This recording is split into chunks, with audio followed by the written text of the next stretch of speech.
قادیانیت کے حوالے سے گفتگو کرتے ہوئے یہ بات کہنا چاہتا ہوں کہ مرزا قادیانی نے نبوت کا دعویٰ کر کے ختم نبوت کا انکار کر کے نبی کی ذات پر بھی حملہ کیا ہے، نبوت کی بات پر بھی حملہ کیا ہے۔ دیوبندیت نے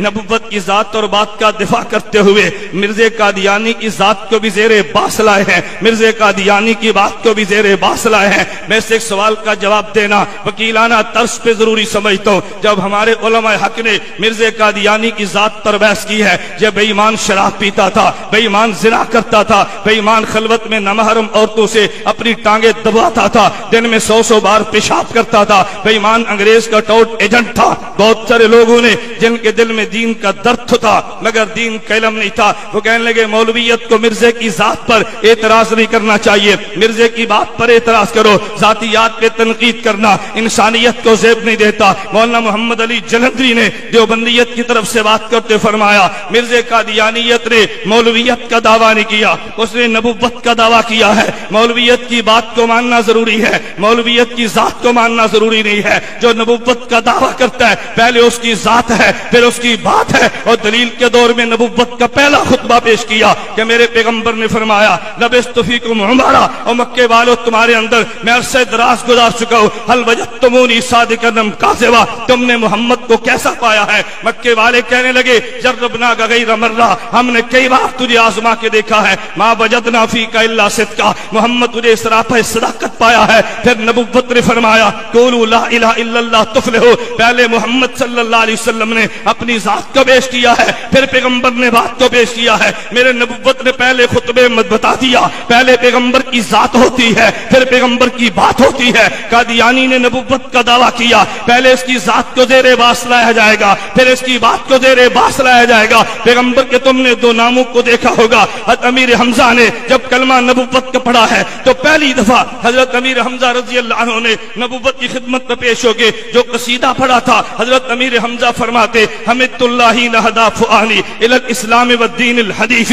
لدین جاء من رب عزیز خبیر بالعباد بهم لطیف اذا تلیت رسائلہ علینا تحدر دم ذلب الحسیف رسائل احمد من ہداها بآیات مبینت الحروف احمد فینا محمد مصطفیٰ فینا متعاون فلا تاسو بالقول العنیف فلا واللہ نسلمہ لقوم ولما نقض فیہم بالسیوف۔ حمزہ نے دو لفظ فرمائے، ایک لفظ مصطفیٰ تھا ایک لفظ مطاع تھا۔ مصطفیٰ پیغمبر کی ذات کو کہتے ہیں، مطاع پیغمبر کی بات کو کہتے ہیں۔ اللہ نبوت کے لیے پیغمبر کی ذات کو چنتا ہے، بات کو حجت قرار دے دیتا ہے۔ قادیانی تو نے نبوت کا دعویٰ کیا پہلے تیری ذات دیکھے گیا کہ سر پہ تاج نبوت کو سجایا جا بھی سکتا ہے یا نہیں، پھر تیری بات کو دیکھیں گے۔ میں اس کو یوں کہتا ہوں حضرت مولانا ضیاء القاسمی خطیب یورپ ایشیا نے اس بات کو یوں سمجھایا، فرمایا تم نے کبھی دیکھا ہے اگر ٹرک کسی سڑک پہ چڑھے تو پولیس والے یہ نہیں دیکھتے ٹرک کی رفتار کیسی ہے، یہ نہیں دیکھتے ٹرک چلتا کیسے ہے، پہلے ٹرک کو دیکھتے ہیں اس کی لائٹ بھی ہے یا نہیں، یہ چل سکتا بھی ہے یا نہیں۔ اگر لائٹ موجود نہ ہو پولیس والا چلان کرتا ہے، یہ ٹرک چلنے کے قابل نہیں ہے۔ ہم نے قادیانی کو دیکھا ہے اس میں لائٹ بھی نہیں تھی، دیوبندیت نے کہا یہ تو نبوت کی سڑک پہ تو نے کیا چلنا تھا، اگر سڑک کے چلنے والا ٹرک ہو اسے قبول نہیں کرتے۔ اس اندھے بے ایمان شخص کو نبوت کے لیے کیسے چنا جا سکتا ہے؟ میں بتا یہ رہا تھا ایک ذات نبوت ہے ایک بات نبوت ہے۔ قادیانیت نے ذات نبوت پہ بھی حملہ کیا ہے، بات نبوت پر بھی حملہ کیا ہے۔ میں دیوبندیت کے کس کے سرتاج کا نام لوں گا؟ حاجی امداد اللہ مہاجر مکی کو دیکھ لے، بانی دیوبند مولانا قاسم ننوتوی کو دیکھ لے، دیوبند کے سرپرست اول مولانا رشید احمد گنگوہی کو دیکھ لے، شیخ العرب والعجب حسین احمد مدنی کو دیکھ لے، حکیم الامت مولانا اشرف علی تھانوی کو دیکھ لے، المحدث عظیم علامہ انور شاہ کشمیری کو دیکھ لے۔ میں کہ تو نیچے چلتا رئیس المناظرین حجت اللہ فی الارض مولانا محمد امین اکاڑی کو دیکھ لے، علامہ علی شیر حیدری کو دیکھ لے، علامہ حق نواز شہید کو دیکھ کے یہ جتنے علماء وہ تھے جو پیغمبر کی ذات کا بھی دفاع کرتے تھے، پیغمبر کی بات کا بھی دفاع کرتے تھے۔ میں نہایت اجلت کے ساتھ اور سرعت کے ساتھ سمیٹتے ہوئے بات کہنا چاہتا ہوں، سبیر ختم نبوت مولانا منظور احمد چنیوٹی نے ختم نبوت کا دفاع کر کے نبوت کی ذات کی جنگ بھی لڑی ہے، نبوت کی بات کی جنگ بھی لڑی ہے، اور اس جنگ لڑنے کے لیے کبھی اپنے جسم کا بھی پرواہ نہیں کیا۔ ناروال کی زمین اس بات پہ گواہ ہے، گجرانوالہ میں مولانا چنیوٹی رحمت اللہ علیہ جا رہے تھے، ایک ایکسیڈنٹ میں زخمی ہو گئے، بھی اسپتال لاہور میں داخل کرا دیا گیا، ادھر جلسے کا وقت آ گیا، رات کو جب ڈاکٹر بڑے گھر چلے گئے، مولانا چنیوٹی فرمانے لگے لگے مجھے ایمبولینس میں بٹھاؤ، بٹھا نہیں سکتے مجھے لٹا دو، میں نے پیغمبر کی ختم نبوت کی جنگ لڑنی ہے۔ اگر آج میں ناروال نہ پہنچا تو مرزائی قادیانی کہیں گے جو بندیت کا بیٹا محمد کا غلام نہیں پہنچا، اسی حال میں پہنچے ہیں۔ 4 گھنٹے کا سفر کیا، کاجی سڑک سے آگے گاڑی جا نہیں سکتی، فرمایا سٹریچر پہ مجھے لچا کے گاؤں پہنچاؤ، گاؤں پہنچایا گیا۔ مولانا چنیوٹی نے 2.5 گھنٹے ختم نبوت کے گفتگو سٹریچر پہ لیٹ کے کی ہے، رات کو واپس لایا گیا۔ ڈاکٹر کہنے لگے تمہارے جسم سے خون بہنے لگا، چنیوٹی تم کیا کرتے ہو؟ فرمایا یہ خون تو مجھے ملا میرے محمد کے صدقے ہے، یہ جتنا بہ جائے گا میرا ایمان ہوگا۔ اسی گجرانوالہ میں مولانا چنیوٹی رحمت اللہ علیہ کا ایکسیڈنٹ ہوا، چشتیہ میں جانا تھا، ڈرائیور بھی زخمی ہے، مولانا وہیں سے گاڑی پر بیٹھے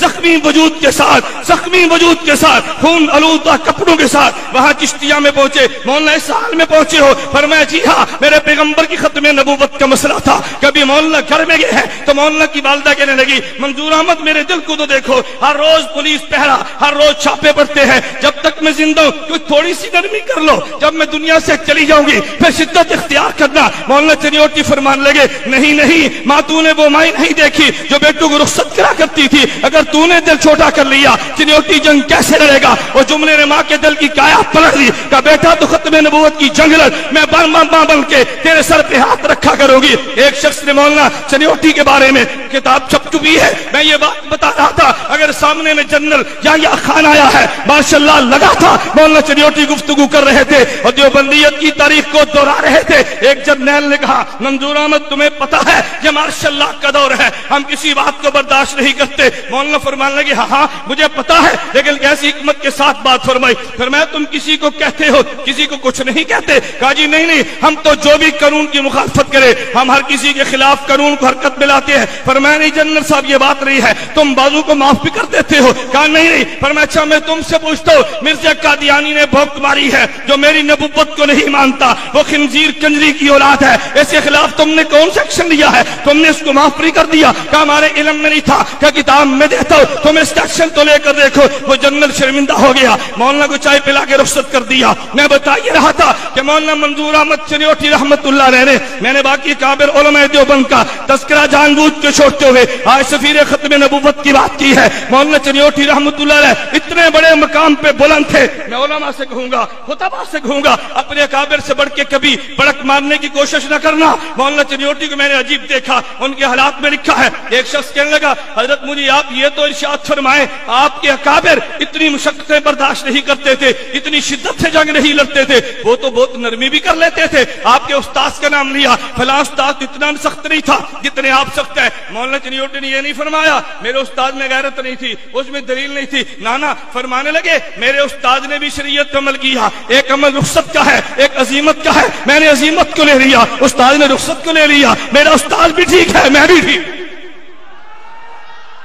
توجہ نعرے چھوڑو، بیٹھ جاؤ نعرے چھوڑو، توجہ۔ میں گزارش کر رہا تھا کہ مولانا چنیوٹی رحمت اللہ علیہ کو دیکھ تاریخ بھی چلائی ہے اور اپنے کابر کے انداز کو چھوڑا بھی نہیں ہے۔ میرے دوستوں میں ایک بات کہنا چاہتا ہوں، میں نے کہا میں کسی پہ تنقید نہیں کرتا، مجھے مسلک بیان کرنے کا تو حق ہے نا۔ فتح مبالہ کے عنوان پہ بات چل رہی تھی، آپ اس کتاب کو دیکھیں، مولانا کے سوانے پہ مولانا محمد مشتاق دامت برکاتہم نے بڑی مفصل کتاب تحریر فرمائی ہے۔ حضرت فضیلت الشیخ مولانا عبدالحفیظ مکی دامت برکاتہم، مولانا الیاس چنوٹی دامت برکاتہم، ان حضرات کے فرمانے پہ لکھی ہے۔ مجھے بڑا تعجب ہوا، توجہ کرنا، فتح مبالہ تھا، ڈی سی جنگ نے دفعہ 144 لگا دی، انتظار زہر تک کرنی تھی کہ زور تک جو نہ آیا وہ ہار گیا، زور کے بعد چلا جانا تھا۔ مولانا چنوٹی دامت برکاتہم اپنے رفقا کے ہاں مخصوص جگہ پہ چھپ کے پہنچے، پولیس بھی آ گئی، کہا جی تمہیں گرفتار کرنا ہے، بات بڑی سننے کی ہے۔ مولانا چنوٹی فرمانے لگے بھائی میں مجھے گرفتار کر لو لیکن زور تک مجھے رہنے کا موقع دو نا، زور سے پہلے تو میں نہیں جاؤں گا، زور سے پہلے گیا